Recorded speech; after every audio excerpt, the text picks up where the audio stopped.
Andaikan pertanyaan itu ke Mbah Mun, mungkin jawabnya gurune sopo.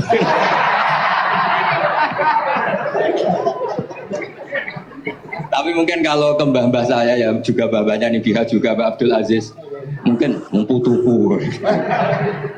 Tapi kalau saya ingin cerita tentang saya paling ya, aku sergep. Yang jelas tuh dari kafadlu yuti apa? Mayas. Tapi gini, kalau ini menghormati bahasa saya ini, kalau ijazah begini, dulu Mbak Mun tuh sering cerita juga bahasa. Penak kepengen ngalim, ku sinau sedurunge ngaji. Ya, misalnya kamu ngaji takrib atau ngaji wahab sama Mbah Mun, kamu baca dulu sebelum ngaji. Sebelum ngaji. Nah, setelah dibaca, misalnya kamu baca rofa, kok Mbah Mun baca jer, kamu baca jer, Mbah Mun baca rofa, berarti goblok tulen. Karena semua teori Anda kok salah. Ya misalnya Mbah Mun baca wadakaro sopa al-musonifu, kamu baca wadakaro musonif. Berarti kan goblok banget itu. Ya kan ada cerita gitu, ada orang tuh nggak tahu betul Gus maknanya lam tardiman itu apa. Lam tardiman dicari di kamus itu udah ada, ternyata itu di head lam tarodaman. Dia baca satu lam tardimannya dicari di kamus sampai hidup mati lagi agak ada. Nah, jadi kamu baca dulu, misalnya di bab head lam taro ngali sapa mar'ah daman ing geteh. Ternyata ngaji Mbah Mun paginya jadi baca lam taro daman. Jadi kalau kamu malamnya baca lam tardiman loh kok.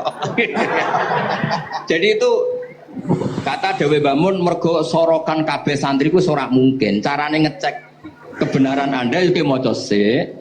Nanti kalau kemiripannya 50% ya separuh alim.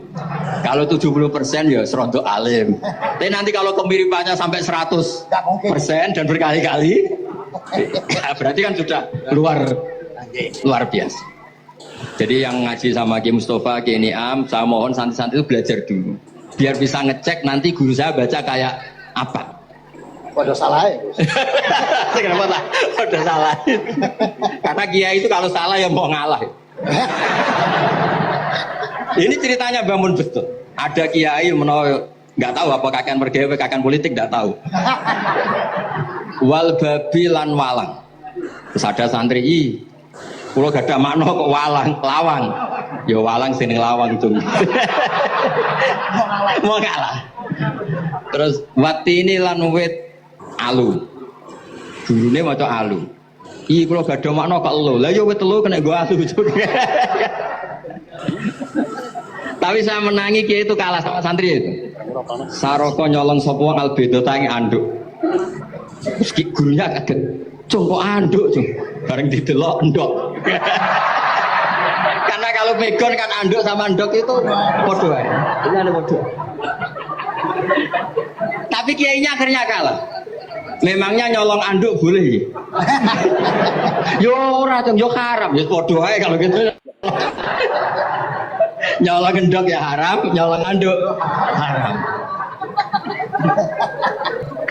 Lo cerita itu masyhur itu. Kalau cerita yang terkenal di Lirboyo itu kan ada santri dari Jakarta di kelas. Gurunya bilang Ja'a Zaidun, Zaid datang. Waro'a itu Zaidan, saya melihat. Si murid ini itu melihat pintu terus. Lama-lama gurunya itu tersinggung. Kamu diajari pelengahan gak sopan. Habis Ustadz bohong. Lah kenapa bohong? Katanya Ja'a Zaidun, Ra itu Zaidan. Zaidnya mana?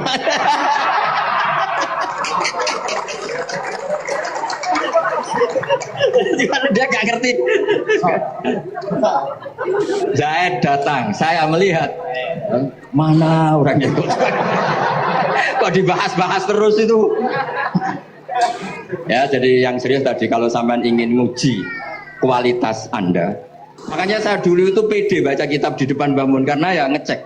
Dan dulu itu Gus Gofur, Gus Kamil sebelum ngaji ya itu mesti sinau sama saya. Nanti ketika Mbah Mun baca, tadi kalau kemiripannya kita 90% ya bagus. Syukur-syukur sampai 100. Dan itu terulang sampai Wahab Hatam, Jamul Jami' Hatam. Sehingga kita tahu.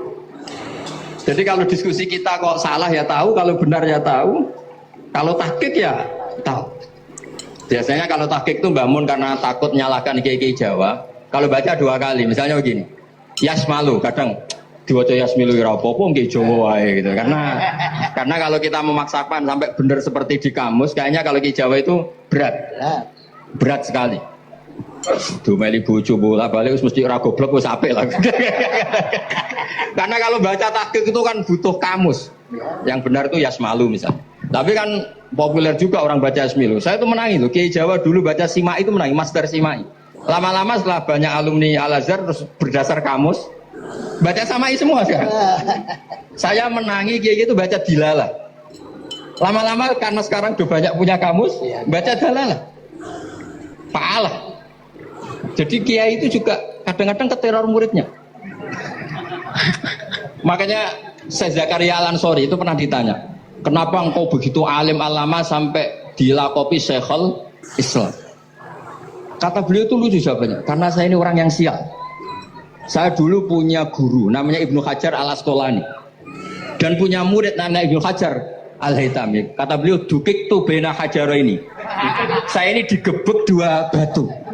Kalau mau ngaji takut saya minta ampun karena disuruh baca sama Ibnu Hajar Al-Asqalani. Kalau mau ngajar takutnya saya bukan main karena Ibnu Hajar Al-Haytami itu cerdasnya bukan main. Jadi kalau saya salah itu konangan. Akhirnya dia jadi orang sial tadi. Mau ngaji ya belajar, mau ngajar ya belajar. Makanya meskipun ini pernah sepuh saya tidak berani ngaji beliau. Wah mesti meriang saya kalau ngaji. Jadi yang terkenal alim-alim mohon ngajinya dikurangi ya, karena ini kasihan gurunya. Kasihan gurunya. Nggih, Bon cekap. Bon, itu catat ya. Sebelum ngaji baca dulu. Satu lagi, Gus. Sampean ketoke kayak desa kok kuliah. Kamu tuh kuliah? Oh, nggih. Bon, dari belajar dari mana sampai kemana jenengan? Dari Mondok sampai ke Jogja sampai Putih. Monggo.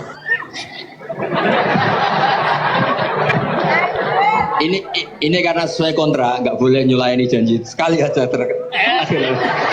Sekali tak entekno kok. Jadi sebetulnya kalau di ilmu, saya kan sering ketemu ahli geologi, ahli sosiologi. Sebetulnya di ilmu kita, saya kan lama di Jogja dan itu yang saya pakai juga ilmu zaman di pesantren. Misalnya sosiologi itu kan ada mukadimahnya Ibnu Khaldun. Itu kan teorinya luar biasa. Misalnya begini. Kenapa Rasulullah itu harus dari suku Quraisy, suku yang sangat terhormat di Mekah? Itu secara teori sosiologi loh, bukan teori nubuah. Kata Ibnu Khaldun, Nabi itu mesti final dari kaum itu aneh. Saya ulang lagi, Nabi itu final dari kaum pasti aneh. Nah masa aneh-aneh ini ditoleransi oleh umatnya karena beliau dari suku yang terhormat. Coba kalau dia dari suku, beliau dari suku yang hina, pasti pas aneh-aneh langsung diadili. Ya kalau di NU lah, ndak Gus Dur kok bikin aneh-aneh di NU kan langsung tuntas. Tapi berhubung Gus Dur coba Hasim. Orang itu mentoleransi, bahkan mengira jangan-jangan teori beliau lebih baik ketimbang kita. Nah makanya terus kata Ibnu Khaldun, ma ba'atsawu nabiyan illa fi manaatin min qaumin, tidak ada nabi diutus kecuali dari kaum terbaik supaya masa-masa transisi ini nggak ada perlawanan. Nah itu namanya sosiologi. Jika beliau ngendikan ini versi tarikh bukan versi Ibnu Khaldun saja. Ketika sahabat disuruh hijrah karena disakiti orang kafir Quraisy, lah engkau sendiri ya Rasulullah, saya ini orang Quraisy, nggak akan ngalami yang seperti Anda alami. Nah itu namanya sosiologi. Begitu juga matematika. Saya sering ketemu pakar matematika dari UI, dari UGM. Misalnya bilang zakat kan 2,5% misalnya zakat tidak. Saya bilang kalau ngitung itu porogabit, padahal kita zaman sekolah porogabit itu pantangan. Tapi saya bilang, saya punya matematika lebih cepat. Apa itu Pak Pak? Kalau manggil saya Pak Pak. Kalau di kitab disebut rubu'ul usur apa? Jadi bertahap. Misalnya 1 juta, usurnya akan 100.000. Setelah 100.000 rubu'nya 25.000. Itu kita tidak usah pakai catatan bisa. Nah itu matematika Arab. Makanya orang Arab itu nggak bisa nulis, tapi matematikanya cepat karena bertahap. Misalnya 1 miliar, ya cari aja usurnya 100 juta. Berarti rubu'nya 25 juta, berarti 2/5, 2,5-nya 1 miliar itu 25 juta. Tapi kalau orang Arab bilang itu rubul usur, diusurkan dulu baru dirubuk. Misalnya 6, 2/3 6 berapa? Orang Arab bilang sulusan, 6 sulusnya 2, sulus 2 kali berarti 4. Sama misalnya zakat zuro itu kan al usur sama nisful usur.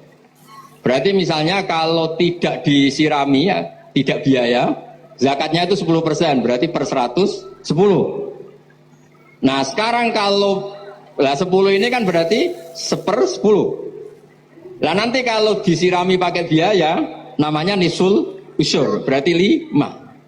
Jadi orang Arab itu nggak mau langsung bilang 5, karena kalau 100 dibagi 5 itu jadi 5 itu mikirnya panjang. Jadi diusurkan dulu, terus nanti dibilangkan nisful usyur. Nah, jadi ilmu khazanah kita ini sudah luar biasa. Nah, itu makanya terus orang Arab kalau ngitung matematika itu tidak usah tulisan, tidak usah porogabit, karena bertahap tadi. Jadi misalnya 2,5 bahasannya apa? Rubu'ul usyur. 1 miliar, usurnya berapa? 100. Rubuhnya berapa? 25. Nah ini semoga buatan ngengkari janji. Wassalamualaikum warahmatullahi wabarakatuh.